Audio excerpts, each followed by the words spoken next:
Hey guys, welcome back to Trash with a capital T. Little intro before we go into my Cujo review. This is actually a video I planned for later. I had shot it and planned for later. I had a different video that was supposed to be going out today, but I realized I wanted to rework that one. It was another recommendation video, kind of like what I did with the Ruby Jean Jensen one, but I covered a lot of topics and I realized I'd be better off just covering like smaller sections. So I think I reference it in this video. That's why I'm doing this. So just want to make sure. Yeah, you didn't miss the video. I'm just changing the order up a little bit as I'm trying to figure things out with the channel. Cool. All right, enough with the preamble. Here's the title card, and then we'll get into my review for Stephen King's Cujo.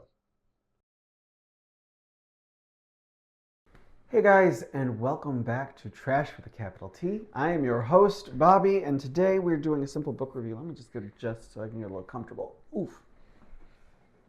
I lost a lot of weight, and sitting down for too long, it suddenly became painful. Apparently, I lost all my padding.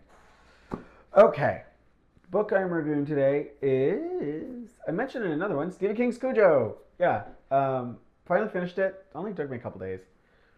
I don't read for long stretches. Like I'll read for like an hour or two, but yeah, this one was a pretty fun read. Gets a little heavy at times. The ending was an emotional gut punch, but I will not tell you what that ending is here. You can look anywhere on the internet to get it spoiled for you, but I will not be the one spoiling it today. So, if you are not familiar with Stephen King's Cujo, general gist is Cujo is a St. Bernard. He weighs 200 pounds and he has been infected with rabies and he is deteriorating fast. And of course, what would happen?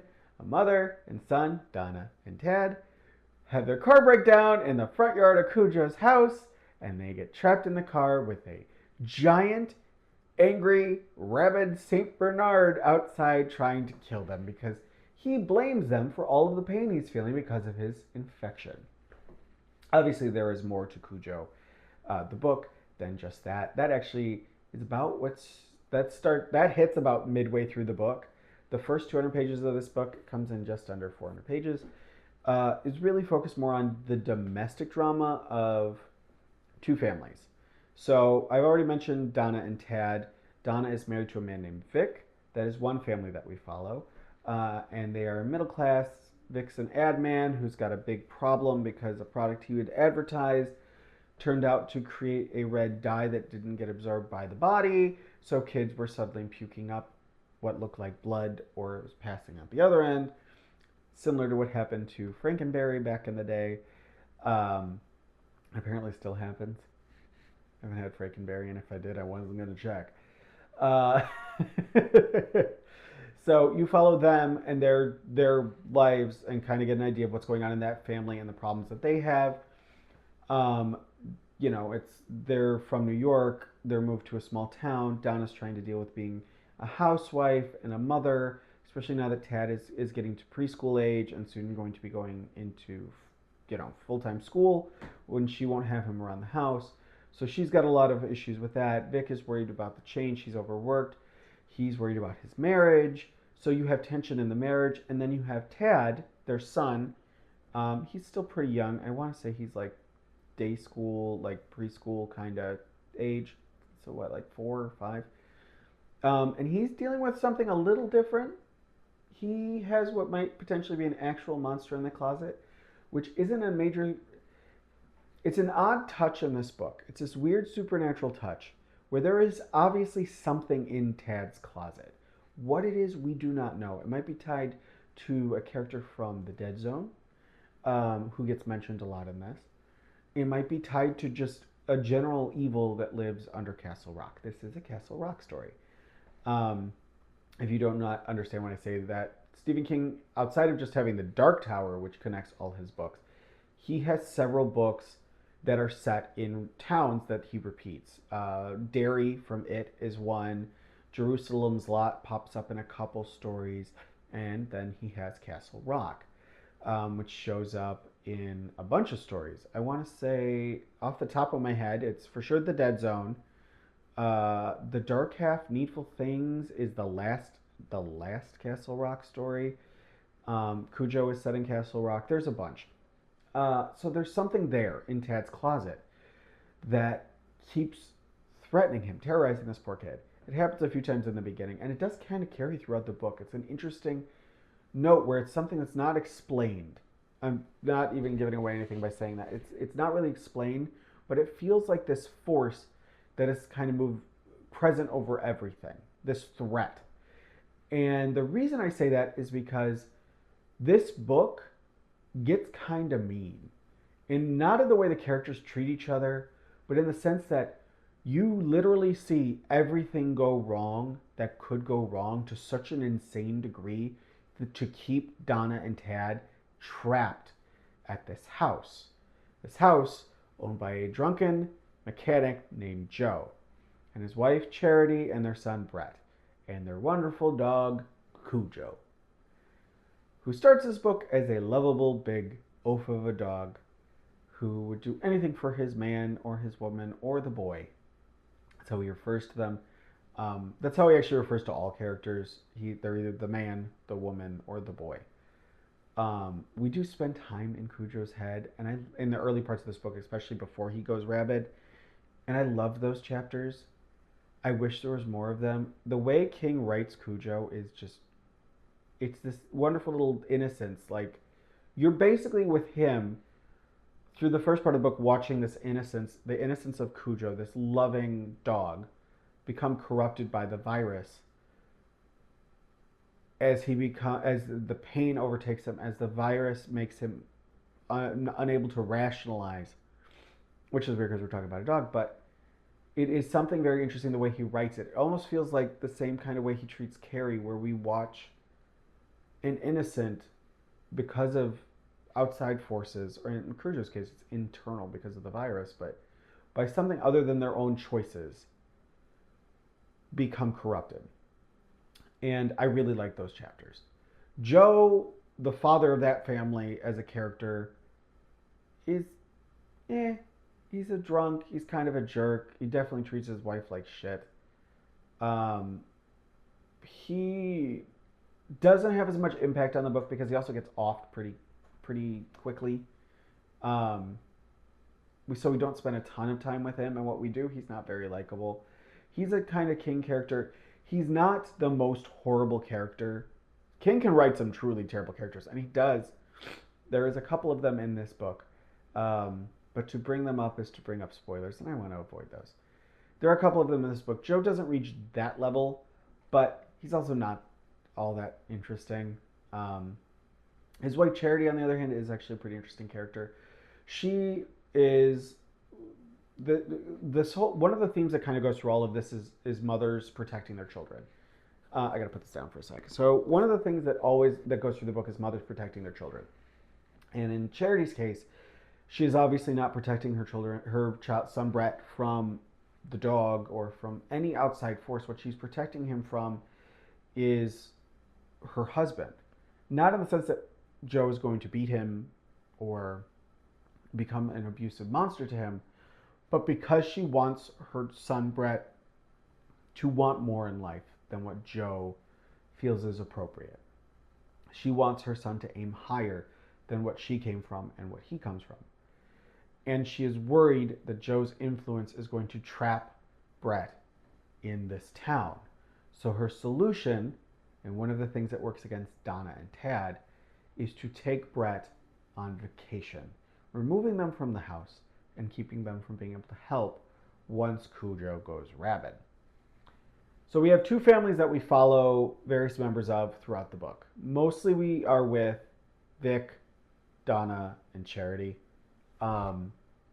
We do jump into other smaller characters throughout the book, just to kind of fill out the town, give you some taste of Castle Rock and the world that all these characters are living in. There's a chapter with the mailman where it just recounts how he has extreme flatulence, and it keeps saying he toots his horn or something like that. But it gives you this idea. I love little stuff like that in these books, because while it could potentially slow down the plot if you do it too much, it doesn't really negatively affect the pacing, because it adds color and flavor and life to the world around you. And actually, And this is not one of King's best regarded books. It's pretty middle of the pack, and I agree. I think I gave this 4 stars. I'd give it 4 stars. It isn't the like top tier King, but it's enjoyable, and he does flesh out without making this book too long, which for King is actually an amazing thing. Without overstaying its welcome, he keeps this book moving along pretty quickly while keeping Castle Rock feeling like a living and breathing city or a town. And I enjoyed that part of it. I enjoyed the whole story. I will say, and I knew the ending was coming. I knew it was going to happen. And my dog is about to go off. I can hear her in the background. So if you hear her barking, it's not Cujo, it's Mochi. I will eventually show you guys a picture of my pups. They are adorable, but I think that because they're my dogs. The ending of the book.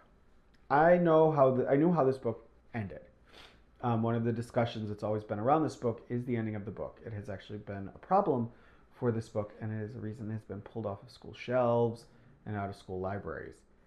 I'm not going to say what happened. You can literally just quickly Google it, and you will find out because the movie chose to change the ending, and King has actually stated that he prefers the movie's ending to what the book gives us. But even knowing how this book ends, knowing what happens to some of these characters, the ending of this book hit me like a ton of bricks. It was an emotional gut punch. I cried.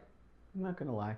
I cried a little. Not like bawling, but like, yeah, there were tears. I was sniffly. I was hurting after this one. Um, and that is because of great writing. You get attached to these characters enough where when you get to the end, when you get to the tragedy of it all, um, you feel the pain. And the way the character's pain is written at the end of this book, the rawness of it, it gets to you. Even you, if it doesn't, you are more emotionally callous than I am, because the rawness of the way it is written ripped me to shreds inside. It took me a minute after I finished this. It took me a couple of minutes to kind of like collect myself again because it is not as simple. The ending was not easy, and I appreciate that. I appreciate the emotional strength that this book presents. And there are characters in here you become really attached to, and it's including Cujo. Like I said, I want more. I wanted more of Cujo before he becomes Rabbit because he was a very interesting character, which is weird to say about this kind of like, aw shucks dog. He's just wandering around, but you get attached to him. You get attached to different characters in this book, and you are invested, which is why King is as popular and as successful as he is. Because his dialogue can be annoying at times. I love King, don't get me wrong. I've read a ton of his books. But there's certain things he can latch onto that drive me nuts. It's usually little like turns of phrase or something. There was something in From a Buick 8 where he kept repeating the curiosity killed the cat, but something brings it back. I don't remember the whole phrase. And honestly, I probably blocked it on my mind because I had to read it so many frickin' times. He can latch onto stuff like that, and it drives me nuts. The Kingisms can drive me nuts. And there's a little bit of that in this, where it's just a down-home, hokum kind of stuff. Where it's not how people actually talk. It's how people in old movies would talk. Where it was a lot of catchphrases. He doesn't overdo it with this one. And in his best books, he really does pull back on that stuff. He'll have a little bit of that in there to give a character some flavor, to give them some familiarity for the reader to latch onto. At his worst, he will overdo it like he did with From a Buick 8.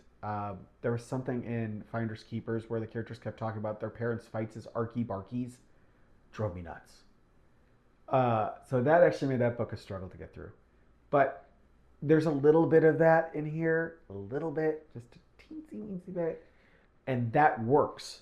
That teensy weensy bit works.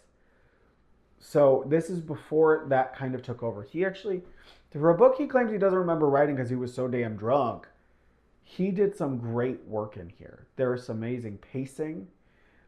There's a great character work. You're never bored reading this book. The second a scene kind of feels like it's hitting its natural end, it moves on to the next one. It's wonderful. I recommend this one. Obviously, if dog attacks are a problem for you, this book is about a dog attacking people. There's violence against animals because the dog is attacking people and people attack back. You have kids in peril, stuff like that. I'm going to explain now why I give trigger warnings, or I kind of give warnings about this stuff. I read books like this to relax. Shocking, I know. I read books like this to relax, like a lot of people do. And there are certain subjects that will make me unable to relax, that will get in the way of me enjoying the experience of reading the book, and that I know are just not for me. You have to go to pretty big extremes to do that with me, but there are certain things just instantly, nope. I'm a little harsher when it comes to movies than I am with books. But I give these warnings because I'm guessing if you're reading a trashy book, and I wouldn't call this trash, it's a good book. No, I would call it trash though, because it's a horror novel about a killer dog with rabies. It's just a wonderfully written one.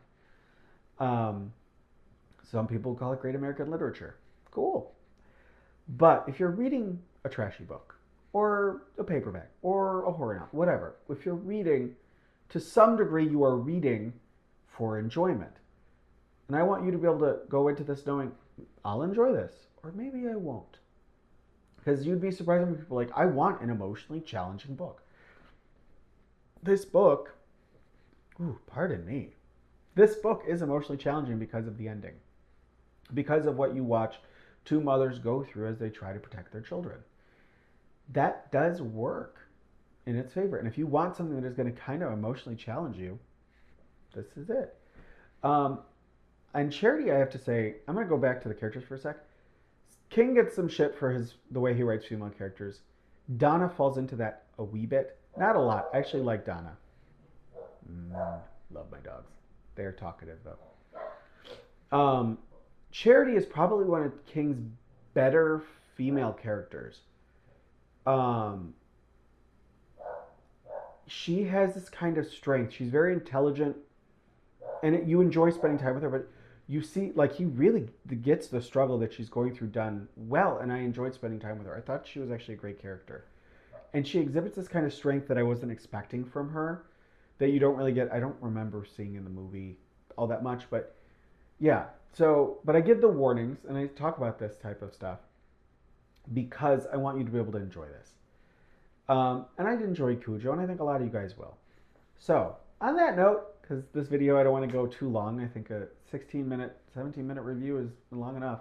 On that note, we're going to wrap up Cujo as my dog starts to go rabid downstairs. So, all of you guys, keep enjoying reading, have fun reading, enjoy what you enjoy, love what you love, and I will see you guys in the next video. Like and subscribe, and have a great evening, morning, or afternoon.